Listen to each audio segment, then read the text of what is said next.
is Cal Nitro for Nitromaniac TV's Wrestling Unlimited, and it is time for the poll winner with Super Showdown happening last February 27th, so that was last Thursday as I record this. I'm recording this on March the 1st, 2020. We always do a alternative pay-per-view just because I join with my fellow reviewers and wrestling media personalities and that stuff that due to boycott of all these Saudi events. So instead of Super Showdown, I posted on my Twitter account at CalNitro 4 different events in which you could vote on, and this was the winner. We're going to go back to May 29th, 2014, Full Sail University in Orlando, Florida, and it is time for the very first ever NXT Takeover. That's right, it's NXT Takeover from the Full Sail Arena at Full Sail University in Orlando, Florida, May 29th, 2014. They had a network special before this. Let's get the clarification out of the way first. NXT Arrival was the very first NXT WWE network special that happened in late February of 2014. This was the first event with the Takeover moniker, so there is a small difference. So this is the second network special, but first event to have the Takeover moniker attached to it, in which all the NXT takeovers are titled NXT Takeover whatever today. So we open the show with Tom Phillips, Byron Saxon, and William Regal on commentary. You ask, William Regal's on commentary. Who is commissioner at this point? Is it still Dusty? No, it is JBL, kind of doing an interim general manager thing while Dusty transitions out of the on-camera GM role, and we transition into William Regal some months later down the line as the GM of NXT at this point. Adam Rose and the Rosebuds enter the ring as they are involved in the opening contest. Remember them? I spot Braun Strowman as one of the Rosebuds here. Becky Lynch is dressed up as a Rosebud. We got Simon Gotch as well. And that was all that I could see really on camera, at the front of the camera the entire time. I loved the Leo Kruger character. I thought it was one of the better characters in early NXT, late FCW. I thought that it had kind of a maniacal Cactus Jack style to it. Then I thought that was kind of the road that they were going with him. The Rose character wasn't as good, but it was in because of the Russell Brand thing at the time, and how Russell Brand was one of the hottest actors in Hollywood and one of the hottest comedians in Hollywood, and he was kind of party time all the time, kind of like a late 70s, early 80s, long-haired, glam rocker style with the English accent and everything. So that's kind of what they were going with this. Adam Rose being a kind of a rave-er party time type character. And the opening contest is Adam Rose versus Camacho. Hey, look, it's one of the fake Sin Caras for sure. I think Hunico was the actual fake Sin Cara that they used when the real Sin Cara left WWE, and they still had Sin Cara on the roster for so many years up until I want to say late last year, 2019, is when they finally cut the plug on the Sin Cara thing. But I think Camacho as well at one time may have donned the mask as well. Camacho, another NXT kind of lifer. He showed up a little bit on the, actually tagging with Hunico, I believe, kind of doing jobs and that stuff on Main Event, and you've seen him from time to time on Raw and SmackDown at the time. Nothing spectacular, unfortunately. The crowd is stupid hot for Adam Rose, and Brandy Rhodes is in the ring. She is the ring announcer at this time. She is in her ring announcer persona as Eden in the ring, and of course this was the whole thing with Brandy, is that she wanted to be in-ring talent, and management said, no, you're an announcer and you'll never be good in-ring. She's slowly proving everybody wrong over on the competition side. It's kind of ironic that she's on the side now that's kind of door stomping NXT every Wednesday night. So Interesting to say the least. I think I spotted Rob Naylor in the crowd here somewhere. Rob's a great follow on Twitter. Follow him at NI Naylor or 9-inch Naylor on Twitter.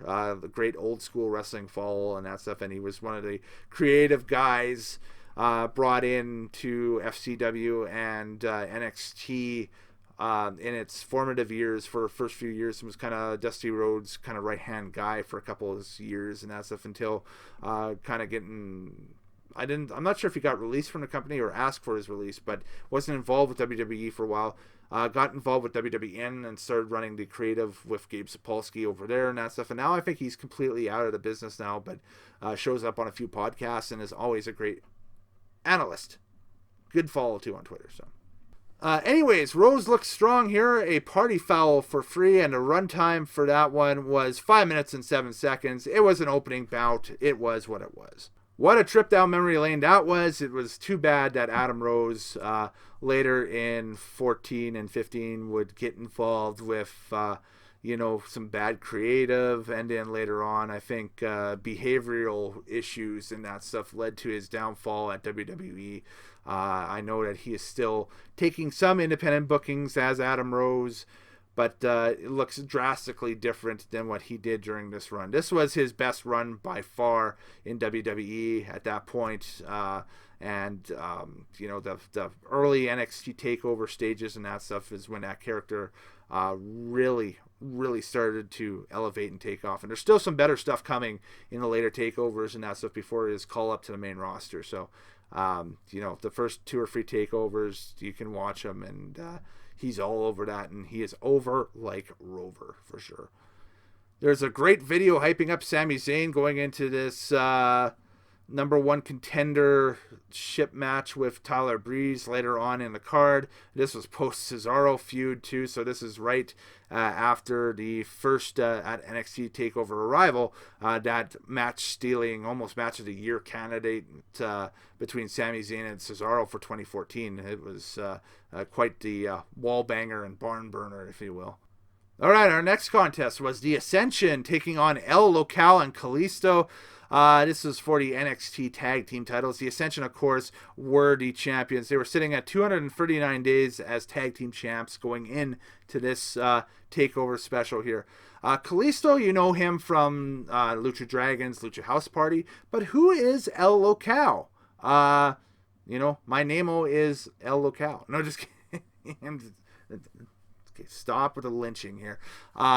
That is, believe it or not, Ricardo Rodriguez, i.e., yes, Alberto Del Rio's ring announcer, under a mask, but he could move as El Local. He returned shortly after this to the independent circuit in 2014 as Chimera, and and now he is working again with Alberto El Patron in El Patron's new Mexican wrestling promotion, Nacion Lucha Libre, which was established early 2019 or so. So basically working for, as I look at the Wikipedia here, Alberto and Chavo Guerrero Jr. So he's still out there, still a little bit. This character was this was the first iteration of the Lucha Dragons a little bit. They were he's kind of bringing that Latino flair and that stuff into NXT. And then after El Local leaves, then we see Kalisto and Sin Cara kind of tag up and get a nice long run. And then later on, we get the Lucha House Party with Gran Metalik and Lince Dorado and, of course, Kalisto. So, and man, he could work. Yeah, El Local, awesome during this period, especially when he gets back on the indies as Chimera. Go take a look at him wrestle. The dude, for a bigger luchador slash, kind of mid-range heavyweight, probably sitting at about, I want to say about 230, 240 or so, not overly cut, had a little flab on him, but he could move. Dude at that period was a really fun watch, kind of similar to a Kevin Owens, Kevin Steen type in the ring, not so much a power bully, but with the type of moves and that stuff, just a bigger athlete doing smaller athlete stuff, which is fun. Leading up to this match, the Ascension had bested Too Cool and the Usos up to this point on NXT TV leading up to this one. So again, just adding names on the list going forward. The Ascension just ragdolling Kalisto here after the bell, and the Ascension retains here after wiping out El Local. This was basically an extended squash job, unfortunately, in this one. 6 minutes and 18 seconds. Again, just, basically at that time, this was a 2-hour show. These were appetite whetting things that they were doing because obviously your free main events coming up here on the card were the free matches that people have tuned in to see. So number one contendership on the line next as Tyler Breeze takes on Sami Zayn. The winner gets either Tyson Kidd or Adrian Neville later on down the line in NXT. We see a young Alexa Bliss in the Tyler Breeze hype video back when she was doing kind of the blonde and strawberry blonde thing. She plays a fan running up to Tyler to try to get a selfie with Tyler to put on her Instagram. Tyler takes the phone and immediately kind of rotates away and is doing the whole not don't mess with the Zohan Zoolander thing. That's what I'm trying to say. Got my pop culture mixed up here, folks. But the whole Zoolander thing with the phone, it's a funny little spot in the kind of hype video for Tyler Breeze, and you forget how much of a bomb-ass heel Breeze was at this time. Man, he was one of their big heels. He was basically from inception to the first NXT Takeover in Brooklyn and the Dream match with Breeze and Liger. That is his apex in WWE and in NXT up to that point as a heel. He is just incredible. Now he's gone on to do some great stuff, and now has eventually made his way back with Fandango down to NXT once again, doing the Fashion Police gimmick and that stuff, which is really funny. Has proven himself to be a great comedic wrestler, but as a stone cold heel, man, he back at that time was top 5 in WWE. He was just a major heel for them at that time, major league heel. And I think this was the first time too this show that we heard Tyler's current entrance music. It was a big night for WWE music for sure. These were the two losers of the triple threat that we've seen on NXT TV. That Tyson Kidd had won to put himself into the main event later that night. NXT, I've already talked about the GM, of course, it being JBL. Breeze taking it to Sami Zayn early. Zayn, though, heats things up with a crossbody after a dive to the outside. Blue Thunderbomb only gets a 2 after a back and forth. A exploder suplex to the buckles on Breeze by Zayn, but then super kick by Breeze, only 2. Really ballistic pace, that Ring of Honor, indie style. It breaks down into a hockey fight here at this point. And then a sit-out Blue Thunder by Zayn, only 2, which was kind of his first real uncorking of that iteration of that kind of set-up move in front of a live audience, and the whole crowd just kind of, whoa, like that. Just kind of a spinning set-out on that, too, which was incredible. And he kind of gives a little fist bump when he hits it. For the finish of this match, Sami goes for the haluva kick. Breeze catches low, kind of below the belt, and so the commentary team goes back and watches it a few times. Kind of the old Oliver Stone JFK thing, back and to the left and back and to the left and that stuff. Just kind of deciphering if that was a low blow or not. Breeze hits the beauty shot out of nowhere, a 1-2-3, and Tyler Breeze is your new number 1 contender for the NXT Championship. Real ballistic match, and then all of a sudden we cut backstage, and Bret Hart is showing backstage with Natalya and Tyson Kidd. Both are involved in huge matches later on in the card. Not so much a match, but more of a confrontation here between Rusev and Mojo Rawley. Rusev had just had his first real pay-per-view debut at Extreme Rules a few weeks before. I forgot how bad Lana's Russian accent is here. Yes, I'm watching a Mojo match or segment, but this is back in NXT again. This was the strongest he looked. The whole get hyped, stay hyped Mojo thing. Opens with a strong super kick by Rusev, and then Rusev snaps on the Accolade, and that's it. And post beatdown, there's more beatdown as Rusev slaps the Accolade on It says Mojo on the ramp. And, just solidifying Rusev as this threat going forward. Charlotte and Rick are on their way out, and then there's the hype video for Charlotte and Natalya up next, and we find out that Ric Flair will be in Charlotte's corner and Bret will be in Natty's corner. We have a celebrity sighting in the house as Chris Christopherson is in the house, the famous country music singer slash actor now at this point, is sitting a few rows back as an invited guest, or maybe somebody brought him in. I think him and Bret Hart were really close, or still really close to this day. So I think that's who invited him down. Probably was using Bret's tickets or something. Paige's music hits, and she had just won the Divas title 5 weeks earlier at Raw in New Orleans. I was there for that in person, and also it's really cool seeing that moment immortalized in film with the Fighting With My Family movie, even though that's not really the moment, how it ran out and that stuff. But it was really cool to be there for that. That was such a historic Raw for so many reasons. It's ground shaking how much of a pivotal Raw that would be, going on throughout the decade of the 2010s and into now and that stuff. So that's the Raw after Mania, the Raw after Mania 30, I should say, in 2014, if you haven't seen it on the WWE Network. Maybe one day we'll do a NITRO'S Take on it. That might be a little bit of fun to do for sure.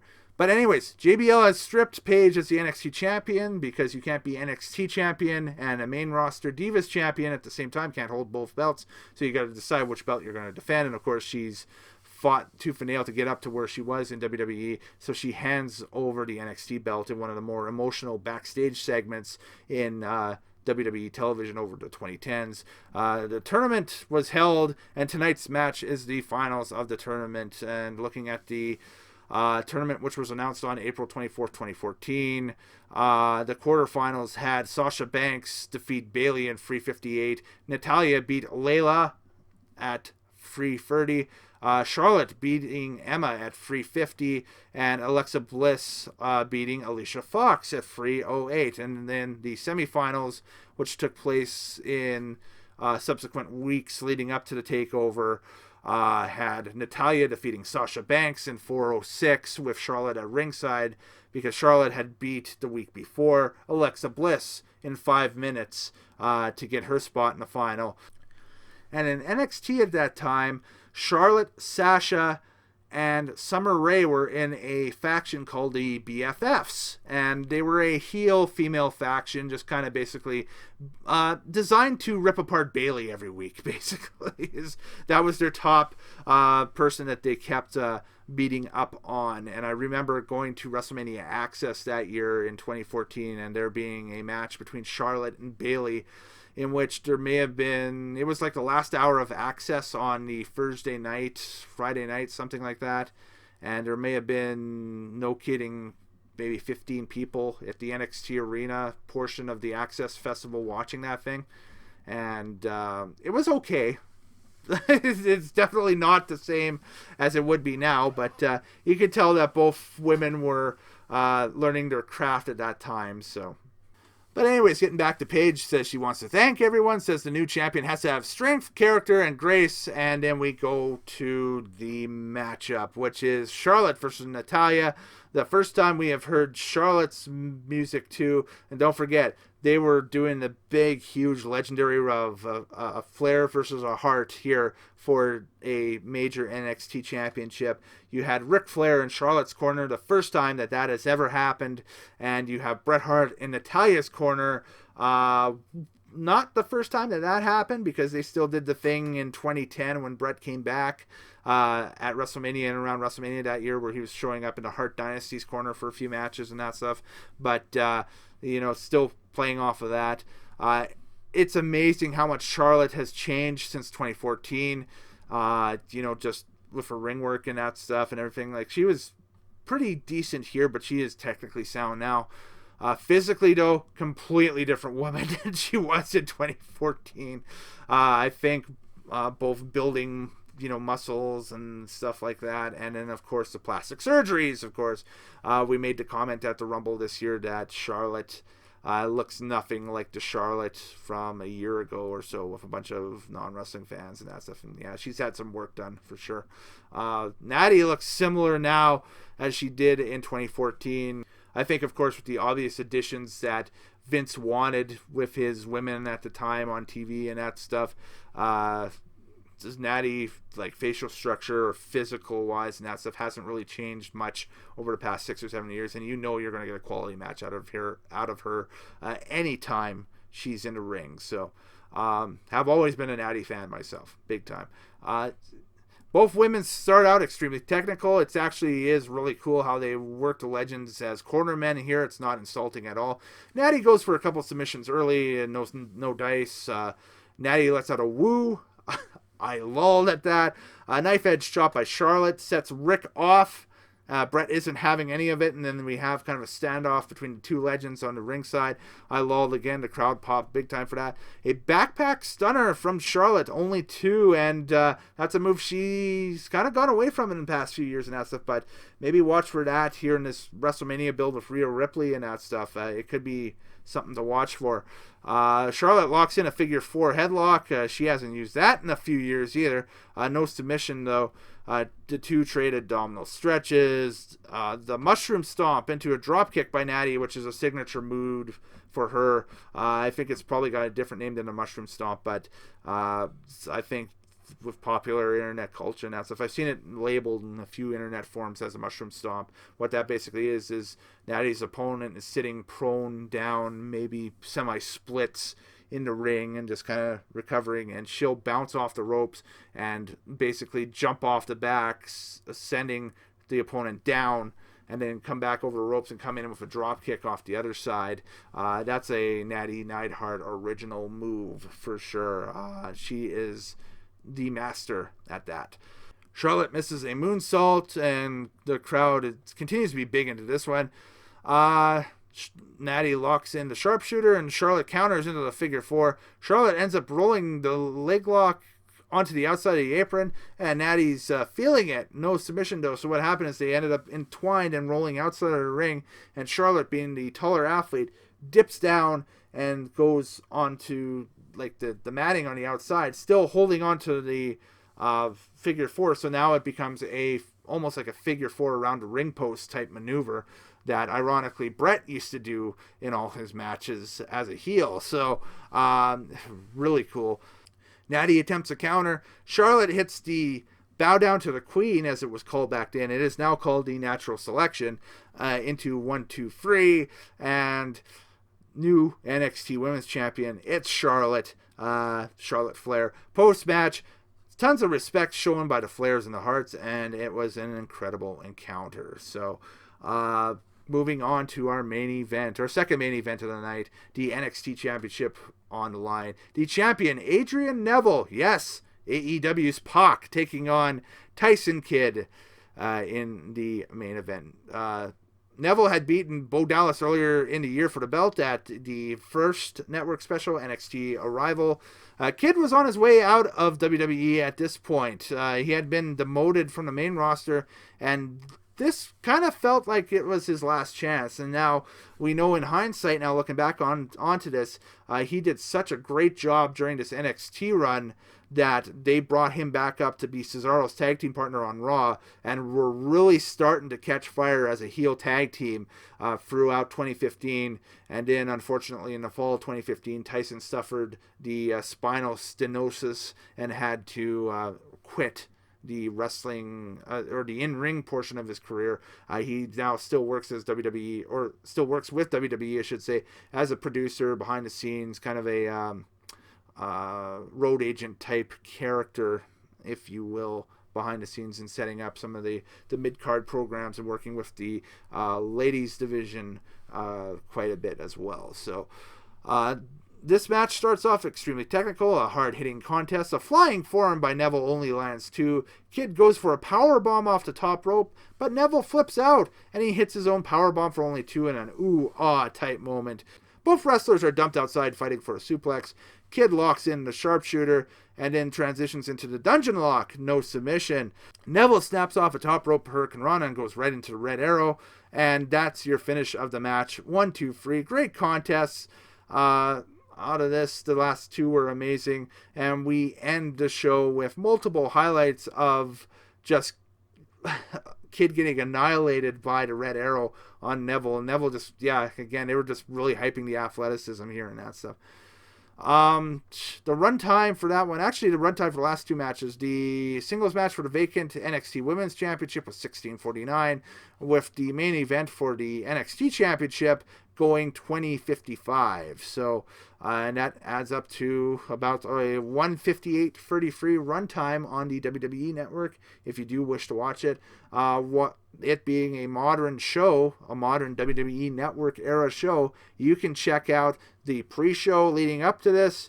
You can check out all the NXT TV leading up to this, and you can check out the Fallout special, which aired right after this, which I watched a bit of it last night in preparing for this. And it's basically Renee Young and Paul Heyman outside of the building, kind of, interviewing the winners and losers and stepping up, and they were teasing a dissension storyline between Natty and Tyson at this point, where Natty was getting all of the love from the fans and that stuff, and getting all the success for being on Total Divas, and Tyson being the jealous husband. Again, that would be quelled towards the end of the year when they bring Tyson back up to the main roster. They spent a few weeks doing this storyline, but then the tag team with Cesaro happens, and they are off to the races in 2015, and there is no team better at that point. So technically sound and just the pure entertainment factor than Cesaro and Kid. I think probably their biggest moment is the WrestleMania 31 Fatal 4-Way tag match for I think it was the Raw tag team titles at that time. Just the tag team titles in general, I should say. There was no brand split between them, New Day, Usos, and I can't remember who the fourth team was there on the WrestleMania 31 pre-show. Let me just take a look at that quickly and find out here. Los Matadores, Diego and Fernando with El Torito, that's right. That was a look at the tag team division in 2015. But yes, so brighter days to come in the waning days of Tyson Kidd's in-ring career at that point. But there we go. So again, runtime 1 hour 58 minutes 33 seconds. My rating out of 10 for the very first NXT Takeover event is a solid 8.75 out of 10. We'll give it an 8.75 out of 10, a solid watch. The first two matches are basically squashes to get talent over. And once we get into the meat and potatoes of the thing, those three matches over-deliver big time, as NXT was apt to do at the time. And it being a tidy 2-hour card, you can sit down and not devote too much time to watching it. It's still a great watch to this day, and still a lot of fun. All right, folks, that was my replacement NITRO'S Take for Super Showdown. Instead of watching Super Showdown because of my boycott of the Saudi shows, I decided to review this one. So thanks to all of you who decided to vote on this show. We'll do another one of these later on down the line as the year progresses and that stuff, maybe in October or November when the next Saudi show is announced or whatever. But so that's my opinions and my take on NXT Takeover 1 from May 29th, 2014. I'm Cal Nitro. Later days, happy wrestling watching, and we'll see you next time on Nitromaniac TV's Wrestling Unlimited.